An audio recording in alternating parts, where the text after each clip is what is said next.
The year is 2023. Ichiro Oda finally releases One Piece chapter 1094, leaving a profound impact on readers worldwide. Within this chapter, we are immersed in Bonnie's significant moment as she confronts and engages with a member of the Gorosei identified as Saint Saturn. Notably, this malevolent government official orchestrates the formation of a pentagram at the core of Egghead Island. Most critically, Oda has at long last revealed Saint Saturn's monstrous transformation. At that instant, Oda unintentionally disclosed all of the devil fruits for the Gorosei, and you didn't catch it. Because Saturn is based on the Ushi-oni, Jupiter's based on the Akaguchi, Venus is based on the Enyudo, Mars is based on the Itsumade, Mercury's based on the Baku, Imu's based on the Nure-onna and Umibozu, and even Garling, along with Imu's servant with the straw hat, are based on monsters from Asian culture too. Stay until the conclusion of this video to discover the yokai these characters are modeled. Get ready to embrace a fresh perspective as I'm about to completely transform the way you perceive the Gorosei forever. But before we jump into the mega theory, make sure to like, subscribe, and hit the notification bell for the sickest One Piece theory videos on all of YouTube.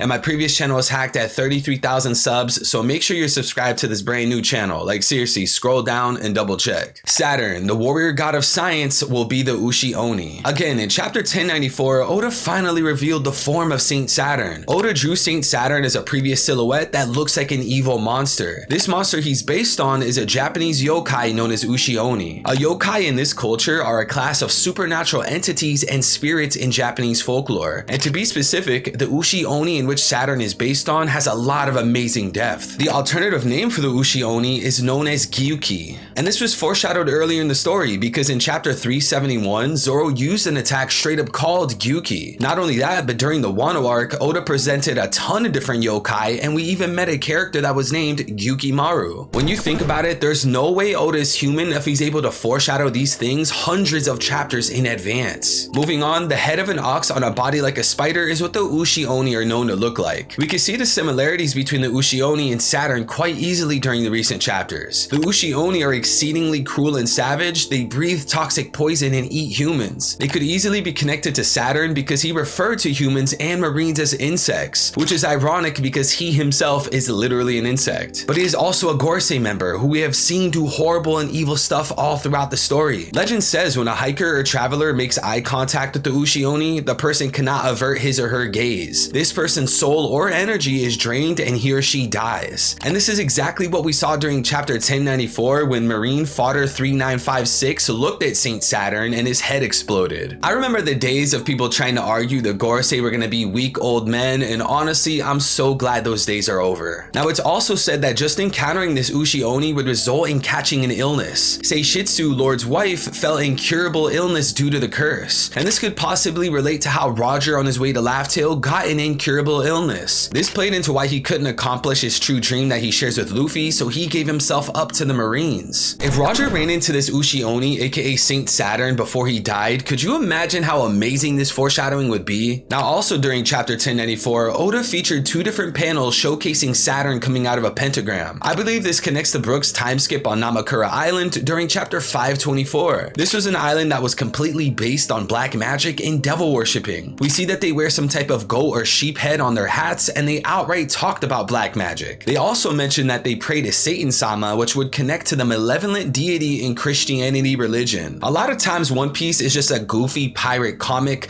but I do love and I appreciate when Oda adds these dark twists to the plot. Now, despite all of those details, I believe Oda is setting up a red herring for fans who read the story. A red herring is something that misleads or distracts from a relevant or important question. It may be either a logical fallacy or a literary device that leads readers or audiences towards a false conclusion. The red herring that I'm referring to is the conclusion that the Gorosei themselves are actual demons rather than them eating devil fruits. All throughout the story, when we see people in these monster forms with these magical powers, it's because they ate a devil fruit, so I don't think Saturn is going to be an exception. The reason I believe this is because since Wano, Oda has put mythical Zoans up to the forefront of the story. During the beginning of Wano, Oda concluded his multi-hundred chapter build-up by showing how Kaido is a mythical Zoan user. To be specific, he ate the mythical Uo no Mi Marosuryu. Then to follow that up, Oda came through with arguably the greatest chapter ever, 1044. This was when Oda finally revealed the truth behind Luffy, with him eating a mythical Hito Hito no Mi Maronika. And there's one more character I'll add as an addition here, Blackbeard. This is a character who currently has two devil fruits under his belt, the Quake fruit and the Darkness fruit. He is also a character that sails the 7 seas with a Jolly Roger featuring 3 individual skulls. The reason I'm bringing up Blackbeard lore is because there's a great fan theory arguing that he's going to eventually reveal a 3rd devil fruit, a Zoan. Trust me, long-term fans of mine know I'm trying very hard to not reference the octopus theory, shout out Octogang,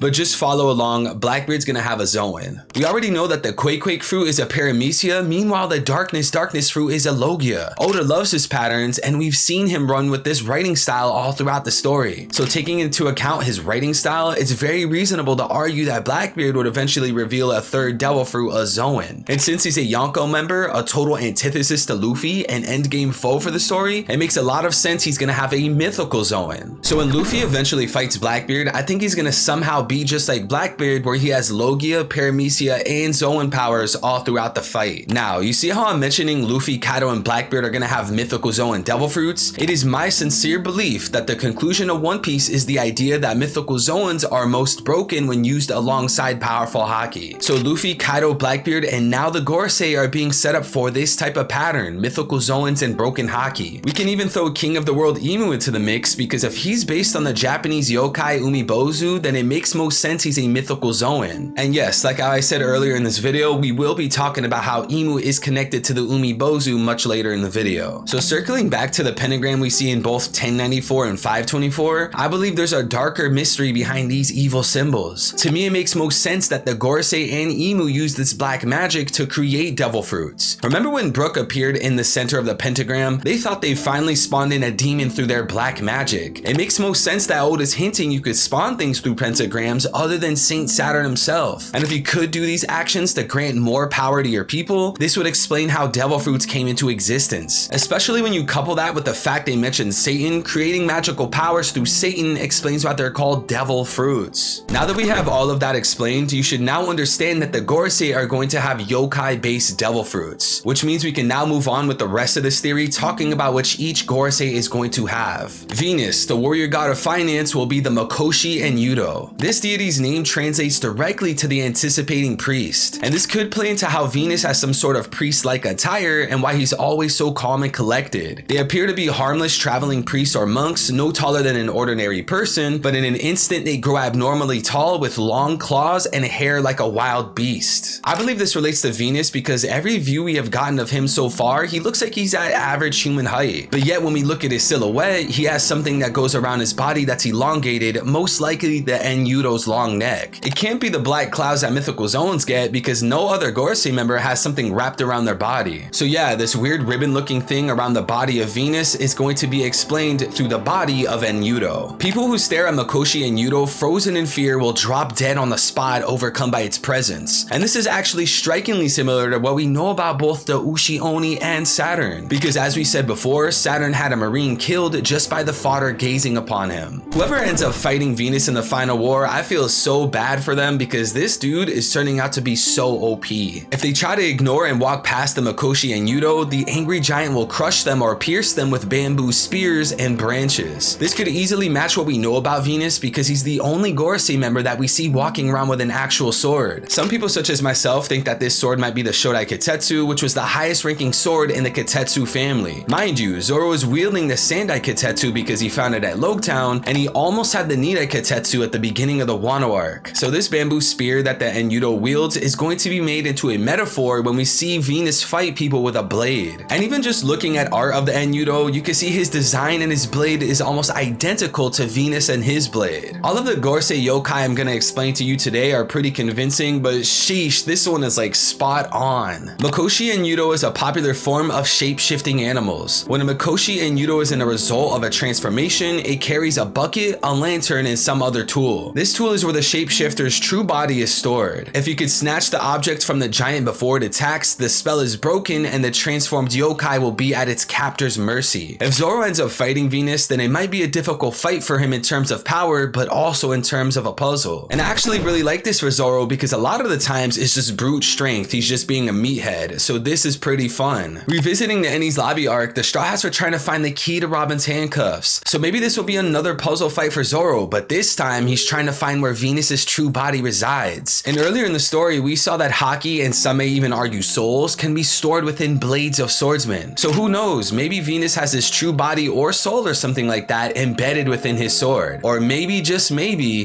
Venus's sword has a devil fruit. Mars, the warrior god of environment, will be the Itsumade. Itsumade are kaicho or strange birds. They have a face of a human with a pointed beak and the body of a snake with wings and terrible claws. What really sticks out to me is that this bird has the same body shape and beak as the silhouette we saw in chapter 1085. Not only that, but this bird has a very similar mustache to Mars, which would be classic Oda foreshadowing. And honestly, when it comes to the silhouette we saw in chapter 1085, we can see it has wings, which eliminates a lot of other yokai options. When it comes to the diet of the Itsumade, it is the lamination of the dead. This plays into the fact that the Itsumade is an evil, malevolent creature, which we know the Gorosei are going to be based on. And depending on where you read your translations, Sabo did say that the Gorosei in Throne Room looks like hell. This would play into the idea that Marijwa is not actually a holy land, but instead a hell with a devil pulling the strings. The appearance of all of the Gorosei members with their mythical Zoan devil fruits will likely resemble nightmarish, evil, malevolent creatures. The Itsumade appear in the night sky during times of trouble, such as plagues and disasters, or flying over battlegrounds where many may have died. Maybe we see the Itsumade, or Mars in this case, approach Egghead Island in the conclusion of the arc. We already know that this arc will be an incident that shocks the world, and many people, including fodder, will perish here. I actually just released a theory video titled Dragon Kills Saturn, which explains why Dragon will go to Egghead, how he will get to Egghead, what Dragon's fruit is, and how he's gonna kill Saturn. If we entertain that theory or idea for just a second, Mars coming to Egghead and flying over it to observe what happens there makes a lot of sense. This would have Mars fit the mythological lore behind the Itsumade, just like what Oda's doing with Saturn and the Ushi-oni. Because in particular, they fly over places where there is suffering or death, yet little has been done to alleviate the pain of the living or pacify the spirits of the dead. The Gorosei have no care in the world, so chances are these guys don't care about each other. Think about Kaido's former crew, the Rocks Pirates. They were most likely evil maniacs just like the Gorosei, and it was even said that the Rocks Pirates were constantly fighting amongst each other and even killing each other. So if Mars is based on this Itsumade bird, then I could see him flying over Egghead, him seeing Saturn dead, then reporting back to Marijwa. Because I highly doubt we're gonna have a second Gorosei member come to the Egghead Island arc, and it's just gonna be the one and only Gorosei Saturn that comes here. Mercury, the warrior god of justice, will be the Baku. The Baku is a strange holy beast that has the body of a bear, the head of an elephant, the eyes of a rhinoceros, the tail of an ox, and the legs of a tiger. Like we were saying earlier, the Gorosei more than likely all look like hellish demons when they are in their Zoan animal form. And I find it interesting that the Baku or Mercury would have parts of an elephant or rhino specifically. Because if you remember in Impel Down, there was a rhino that was permanently awakened, most likely due to a malfunction. So maybe Vegapunk in the past tried to replicate the Gorosei in their devil fruits and he failed, which caused this rhino to permanently live in this state. And as far as the head of an elephant, this connects to the silhouette of Mercury in chapter 1085. After doing tons of research on yokai, the Baku was the only yokai I could find that had a long face, whether it be a horn or a trunk. Maybe the elephant part of the Baku has something to do with Zunisha, but at this point, it's kind of a reach. Personally, I think the design of the Baku looks really scary and cool, so I can't even imagine what all the Gorosei are gonna look like when they're fully animated. Legend has it when the world was new and the gods were making the animals, the Baku was put together from the leftover bits and pieces at the end of creation. Again, this plays into the scary, weird, and hellish design that all of the Gorosei are going to have. Just looking at Saint Saturn throughout the recent chapters, this man looks like a demon, especially when you couple that with the literal pentagram that Saturn uses. I could definitely see this Baku or Mercury using pentagrams too, which fits the hellish design that the Baku seem to have. That explains its bizarre appearance and why it's considered a favorite of the gods. This point is really interesting because we don't know much about Imu. For all we know, Imu could be picking favorites within the Gorosei and his favorite could be Mercury. Imu and the Gorosei are already evil people, so it's not far-fetched to say that Imu is also picking favorites among his servants. So maybe during the final war where the real battles take place,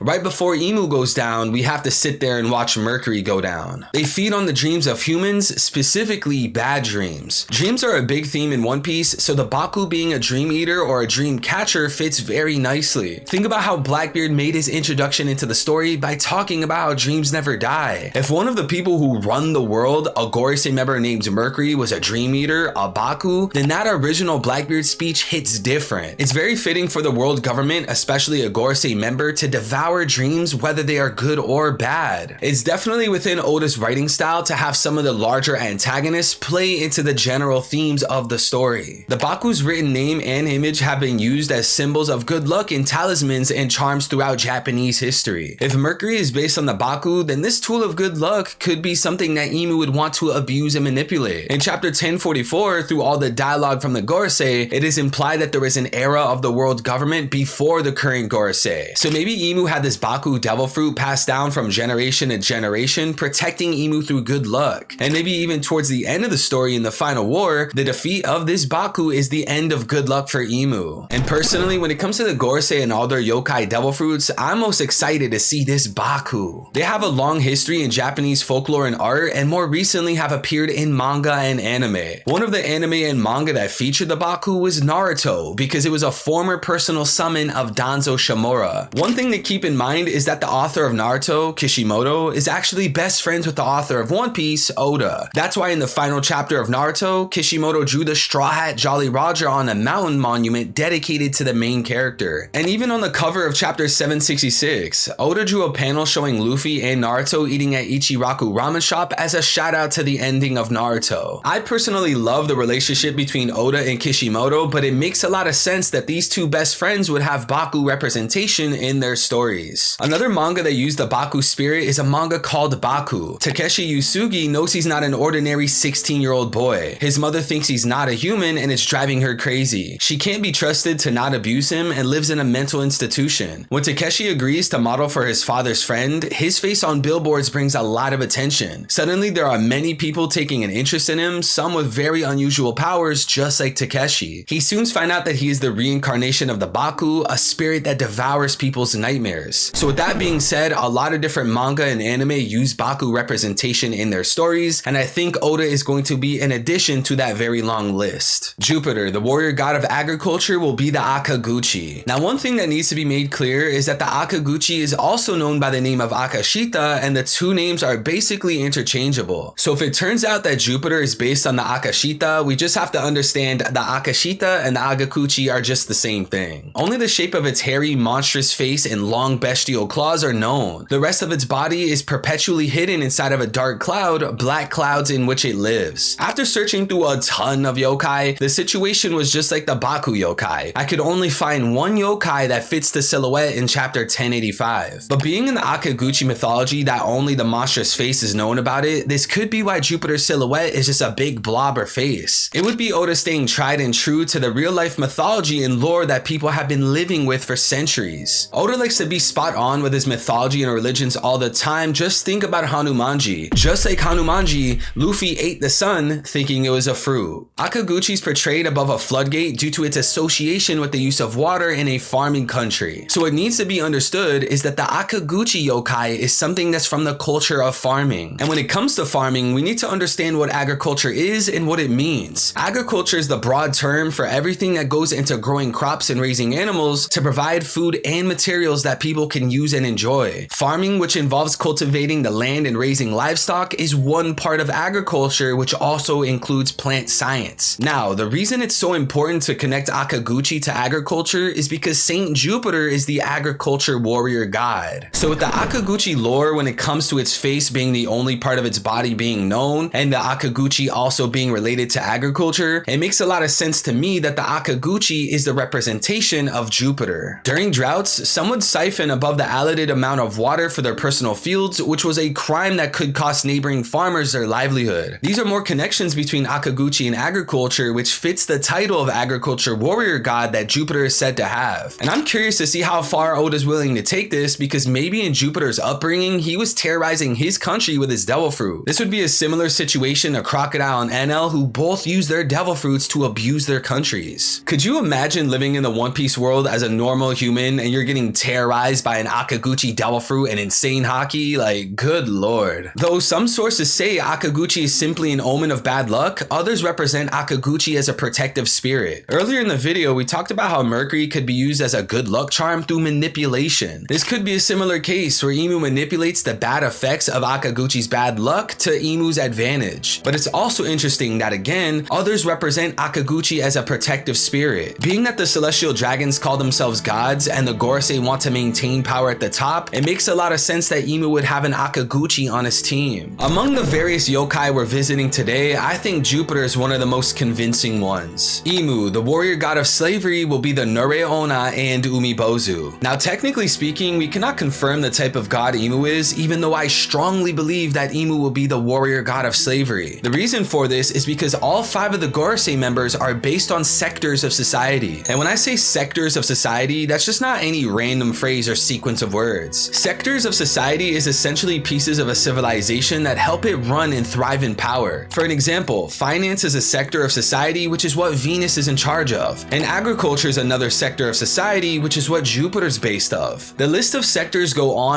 but let's use our brains and let's think about the One Piece world. Just like in the past in the real world, there was a sector of society known as slavery. This still exists in the One Piece world all over the place, including locations such as Marijois. So the idea of a warrior god of slavery for Imu fits both the themes of the Gorosei and the narrative of the story, especially when you couple that with the main character of One Piece, Luffy. We know that during Sabaody, Rayleigh asked Luffy why he wanted to become Pirate King. Luffy simply responded by saying he'd be the most free man in the world. Luffy values freedom and so does Oda. That's why Luffy went to Wano and helped to liberate his friends Momonosuke and Kinemon. Liberating countries and bringing freedom, whether it's on purpose or not, is the total antithesis to slavery. These two concepts, freedom and slavery, are massive themes in One Piece, and they are going to play into the main character and main villain. Luffy is renowned as the warrior of liberation, and Imu's anticipated to be recognized as the warrior god of slavery.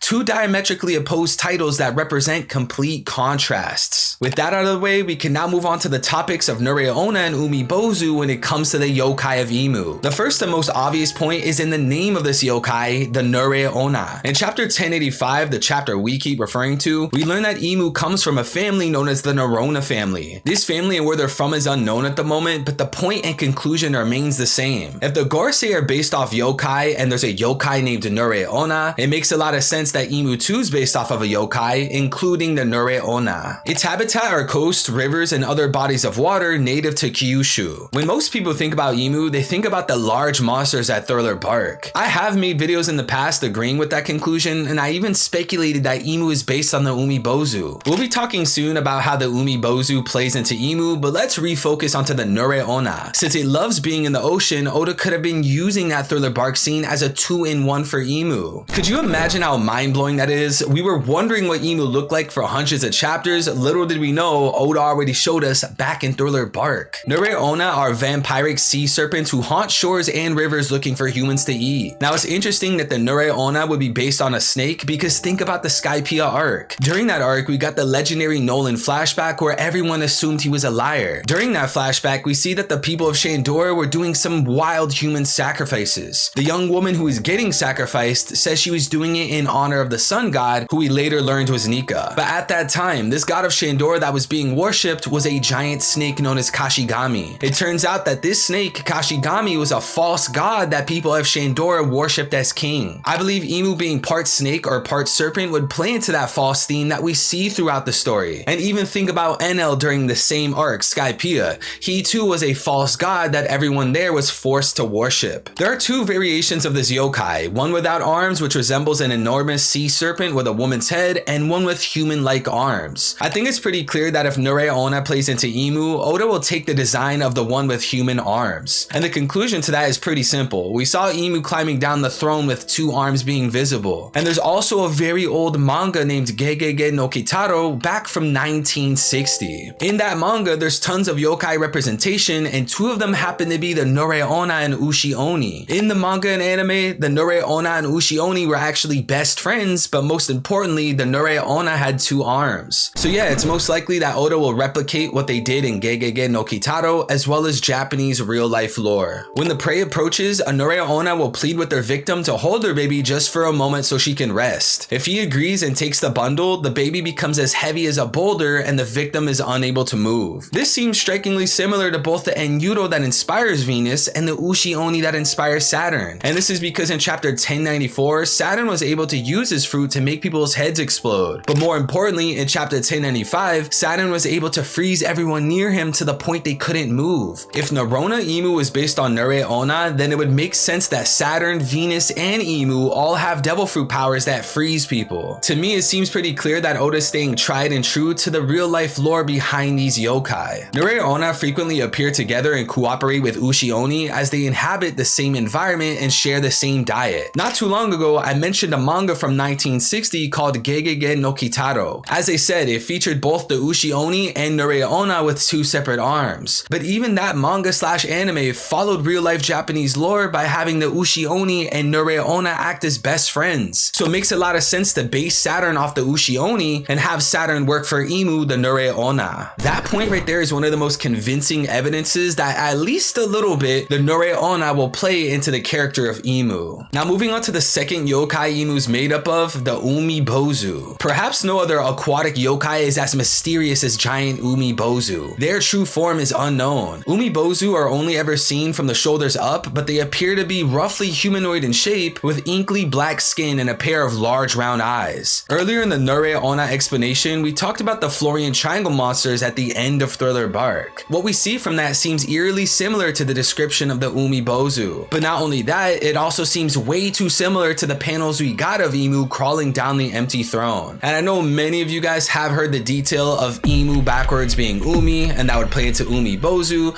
but you know, I just gotta make the obvious a bit more obvious. Eyewitnesses report a great range in size, from slightly larger than a ship to a size so unimaginable that the creature's bulbous face is visible above the water. Again, this plays into the giant monsters we saw in the Florian Triangle that if anything seemed like mountains. When we originally got that panel of the monster, it was accompanied with another panel talking about how there's still a lot of mysteries. There's missing people and ships from the Florian Triangle every year, sadly for those sailors. So yeah, this gigantic size that the Umibozu is known to have is probably the reason that all those people in the Florian Triangle go missing. Some rare reports make them out to be more serpentine, while others make them out to be more ghostly, like a giant kind of Fune Yuri. This would play into the earlier point about Nure-onna being a serpent of some kind, which would easily connect to the false god in Shandora known as Kashigami. So essentially, the Nure-onna and the Umibozu are both known to be serpentine-like creatures, which is why I think Imu's characteristics will fit that of a snake. Garling, the supreme commander of the Holy Knights, will be the Katsura Otoki. Now when it comes to this monster, I have to shout out Bleach Captain on YouTube. He's in my stream chats a lot dropping banger theories, and he helped me a bit with this correlation. So go search up Bleach Captain on YouTube and drop him a sub. The Katsura Otoki's habitat is the moon, and there's been long-running theories about the Celestials being from the moon, and that's one of the first theories I ever made on YouTube. I even argued that the Gorosei would be named after planets, like Gorosei Gandhi being Venus, and that came true. If you look at Celestial Dragon outfits, they are literally walking around with spacesuits that look like NASA astronauts. But more importantly, it's literally in their name. Celestial derives from the words space and heavenly, and we know that the Gorosei, for an example, are celestial dragons, more specifically, the 5 elder planets. So maybe this whole crescent moon kind of design that Garling has plays into the moon motif that the celestial dragons seem to have. The Katsura Otoki is known to have a diet that's vampiric. This reminds me of Mihawk because of his obvious inspiration of Dracula. Mihawk has that opium drip and the complete Vampire of Darkness style going on with him to appear like a vampire. And his inspiration, Dracula himself, is a vampire. That would play into why Mihawk's name is Dracula Mihawk, or in this case, Dracula Mihawk. And we also know that the kingdom of Lelucia was home to vampires. Looking at King Seki just for a second, it's pretty clear that King Seki is based off of a vampire. So the real question is there any chance that Garling has a connection to Mihawk or Lelucia? I would probably lean towards no, but maybe someone in the comments has some kind of clues or evidence to prove otherwise. Katsura Otoko is an incomparably beautiful man who lives in the face of a moon. In chapter 1095, we finally got to see Figureling Garling in his younger days at God Valley. On the left of his dripped out design, we see multiple women staring at him with heart emojis. This is purely intentional in order to have Garling appear beautiful. But not only that, Garling's older self gives him the face of a crescent moon. This whole detail about the Katsura Otoki fits Garling perfectly. He appears at moonlit nights and gazes back down at those who gaze up at him. His beauty is said to be so enchanting that those who gaze at him find it difficult to turn away, even to their own peril. As we previously stated, the women on God Valley and a lot of One Piece fans think Garling's beautiful, so it would make a lot of sense that Garling relates to Katsura Otoki in that department. If one stares long enough at Katsura Otoki, he or she may drop dead right on the spot. And this relates to previous details we learned earlier about the Ushi-oni aka Saturn and the Enyudo aka Venus. It is now becoming abundantly clear that Oda gave the power to kill people with a gaze not only to the Gorosei but Garling himself. And maybe that's why he wears sunglasses so he doesn't accidentally drain the life force of Celestials. Knights, because we know that he not only leads the Holy Knights as their supreme commander, but he also lives in Marijua. He wouldn't want to cause any friendly fire because that would be nothing but trouble for the Holy Land. This specific tidbit is humorous and speculative, but I thought it'd be a fun addition to the video. After all, let's have some fun when we engage with our theories, guys. Katsura Otoki originates in Chinese mythology, where there is said to be a man who lives in a great palace on the moon and spends his time pruning and chipping away at a gigantic Katsura tree which grows there. That fits what we know about Garling, since he currently resides in Marijua with the Holy Knights. This was after Roxy Zebek destroyed God Valley 38 years ago during the God Valley incident. Maybe this tree that Katsura Otoki chops away at is the top of the tree that Imu visits in the flower garden. Or maybe Garling doesn't even chip away at the tree and he just happens to visit it to worship it instead. Because again, he is the supreme commander of the Holy Knights, so a lot of fans argue that Garling knows about Imu. I'm not sure which side I'd lean on. I understand both sides of the argument, but let me know in the comments, do you guys think Garling knows Imu? Imu's right-hand man with the straw hat will be the Yaobikuni. But before we jump into this potential yokai, huge shout out to Mr. Bushido from my Discord server. He was a big help sending me a picture that felt like a dead giveaway when it comes to this yokai. I did a ton of the research on my own, but Mr. Bushido helped make this possible for us today. So huge thank you to Mr. Bushido on discord.gg/333vil. And if you made it this far into the video, join my Discord server and share your wildest theories with me. discord.gg/333vil. Yaobikuni is the name of a legendary nun who lived for 800 years but retained the youthful appearance of a young woman throughout her life. To me, this is a huge piece of evidence that Imu's servant is based off this specific yokai. We know that the Void Century was a 100-year war that ended 800 years ago. And we also know that when this war ended, the world government came together and moved to live on top of the Red Line. This would mean that Imu gathered the Gorosei and his servants 800 years ago. Now again, it's also said that this is a nun in the first place. If we look closely in the anime, we can see that this person in the flower garden has some nun type of attire. Imu's servant basically fits the description of what we know about the Yaobikuni. And one other thing to note is Yaobikuni directly translates to 800-year-old, which fits the scope and what we know about the world government. Yaobikuni's story is found over and over again in almost every region of Japan. Some details of her story vary from place to place, but the main points remain the same. A girl unknowingly eats something from the undersea world, which causes her to live for a very long time, so she becomes a nun and travels around Japan. This instantly reminds me of the Opa Opa no Mi, which we learned a lot about during Dressrosa. Doflamingo revealed to Law how he knows that this fruit grants immortality, but specifically perpetual youth. So if you remember earlier details, we said that the Yaobikuni retained youthful appearance her whole life. This is an easy connection to someone using the Opa Opa no Mi on Imu's servant at some point in the past. So yeah, the fact that the Yaobikuni lives for a very long time and retains this youthful appearance her whole life, it makes me think that someone in the past might have used the Opa Opa no Mi on Imu's servant. All 5 members of the Gorosei, in addition to Imu, possess mythical Zoan devil fruits inspired by yokai creatures. Furthermore, it's highly probable that both Figurling Garling and Imu's servant also possess yokai-based Zoan devil fruits. Just as Sabo pointed out, Marijua isn't the revered sanctuary is believed to be. In reality, the palace and its inhabitants turn it into a living nightmare.